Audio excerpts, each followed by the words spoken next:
Eli, to you first. You have watched this play out over the last 4 days. What in the world do you make of it?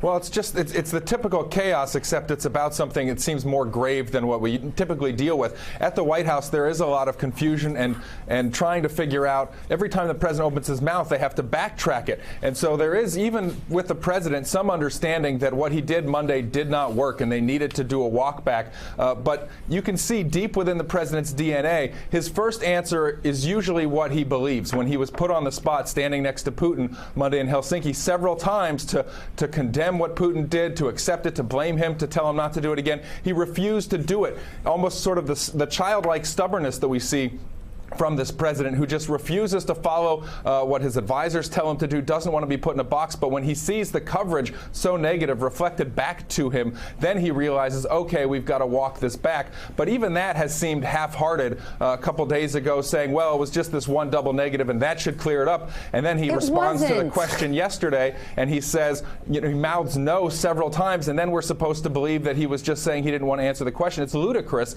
And this is the sort of back and forth that we see at the president. The president wants to be praised and told he's doing the right thing, and yet he can't get off this thing that he has deep inside him, where he just refuses to really be tough on Vladimir Putin and Russia. But it wasn't just this wouldn't double negative controversy. Right. Watch the entirety of President Trump's press conference with Vladimir Putin, and to say, well, I just misspoke on this one point is utter nonsense. Malcolm, I want to play for you a bit more. We showed it earlier about what President Trump said about Vladimir Putin in his interview with Jeff Glor on CBS. Take a look.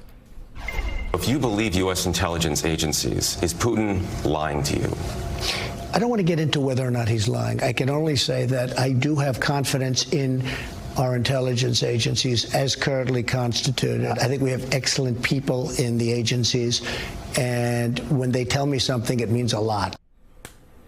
Okay, do you think that gives, Malcolm, the intelligence community the assurance they need? It was just a couple of days ago that Dan Coats, without clearance from the White House, reiterated his statement, yes, the lights are blinking, Russia is still trying to interfere. Well, the U.S. intelligence community is going to do their job day in and day out without any concern whether the president believes them or not. Their job is to produce information. He's the consumer. And, you know, there's that old saw, that throughout the community that you can lead a consumer to intelligence, but you can't make them think. This president, on the other hand, absolutely flat out does not believe anything that U.S. intelligence says to him, especially when it comes to him in summary form, and it violates the meta-narrative that's in his head about how the world works. And I have to tell you, that meta-narrative is not intrinsic to Donald Trump. That was put there by the Russians. He has adopted, as far back as 2013, he has adopted their worldview. And that's precisely what the Russians have always wanted. And so now he defaults to their position because that's how he was grounded in foreign policy.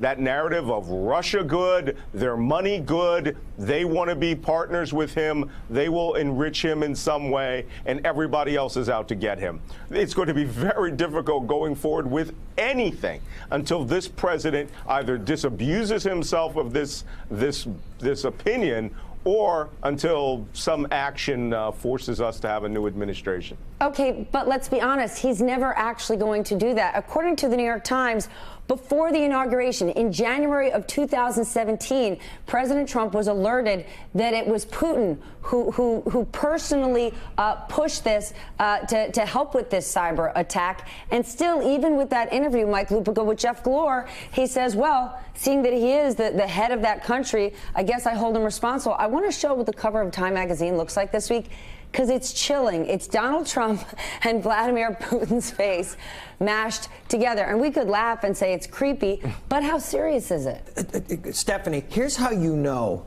that he said what he thought the other day in Helsinki. Because when he went to his sanitation engineers at Fox, he didn't think he had to do any cleaning up, okay?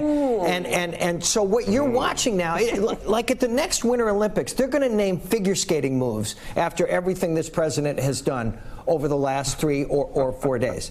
And this thing, the Times story today, I was talking to a Republican senator a month after Donald Trump got elected, and he said, I have to tell you, there's a lot of Russia stuff banging around this town right now. And even in the intelligence briefings he'd already had, this senator said, when the subject of Russia comes up, he doesn't want to talk about it. It's not just Republican senators. I have spoken to people inside the White House, former administration members, who have said the moment Russia or President Trump's taxes enter the conversation, the wheels come off. He does not want to touch it. Eli, I want to share what President Trump said he did behind closed doors with Putin, because remember, they had a meeting for over 2.5 hours, and we have no idea what was said in there. The important thing, frankly, was the meeting that lasted for 2.5 hours, or almost 2.5 hours. And in that meeting, we discussed many, many things that were very, very positive for both countries. What tangibly emerged from that conversation? What do you feel you achieved? I think we achieved a lot. Things emerged out that were very important. Okay. Things that were very important. He hasn't told us what they are, yet Russia is leading us to believe some sort of verbal agreements were struck as it relates to our military. And it sounds as though the State Department is trying to figure out what that is. What do you make of this, Malcolm? Well, you know, whatever happened in that meeting, Donald Trump thinks that it's an agreement. The Russians have printed the day afterward that there was a series of agreements on strategic cooperation between the Defense Department and their Russian Ministry of Defense, supposedly something related to the START Treaty, the Strategic Nuclear Arms Reduction Treaty, and relationships between the United States that remain unspoken. No one knows anything about that except Donald Trump and the Russians. And if he cut a deal with them that no one else knows about, they're going to shove that down our throats. Let me tell you, I'm one of the first people in former U.S. intelligence that has actually come out and said Donald Trump has been co-opted by the Russians. And everything that happened in Helsinki, after Helsinki, and technically over the last few years has just done nothing but solidify that. I think he works in the interest of Russia because to him, he thinks they are his base and that it will benefit them in the same way that he thinks that the Republican Party and the people that voted for him. So he's never going to cross them. And whatever deal he made is going to become apparent very fast. Do you think his base cares? If President Trump actually took the stance and said, so what? Vladimir Putin and Russia helped us defeat Hillary Clinton. Isn't that what you wanted? How do you think President Trump's base would take that? Eli?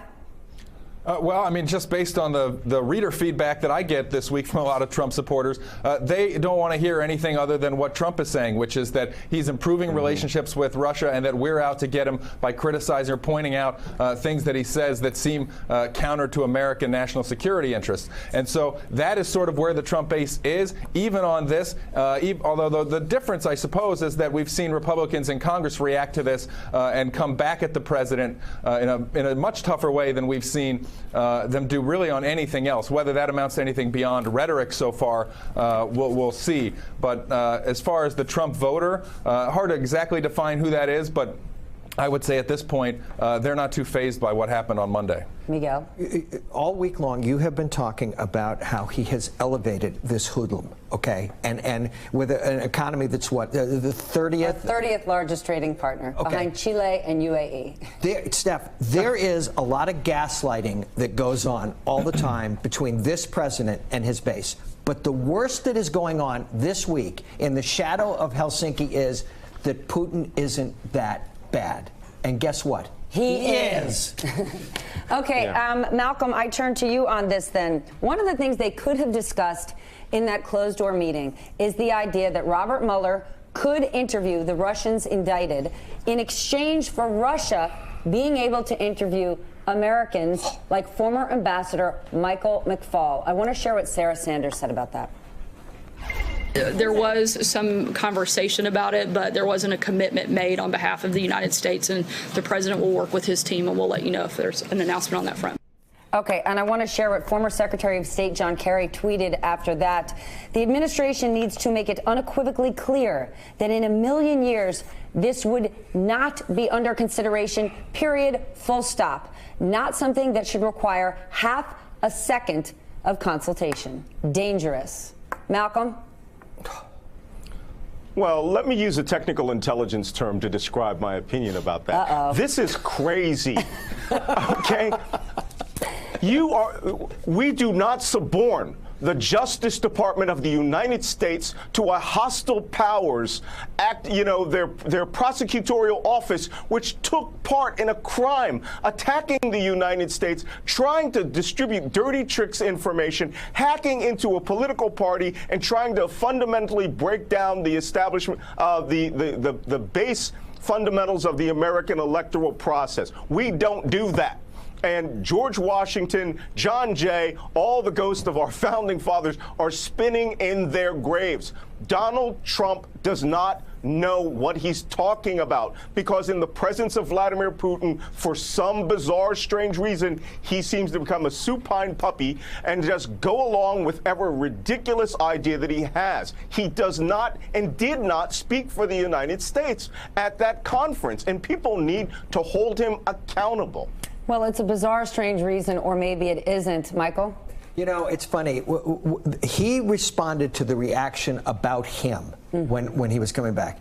But what about the reaction to the shameful idea that Michael McFaul, who served this country, would ever have to go over and be interviewed by the agents of What this does that do hoodlum? to our whole diplomatic community, our State Department? No, and you wonder what the reaction would be from this White House if McFaul was someone who had been nice to this president, who had been complimentary to this president.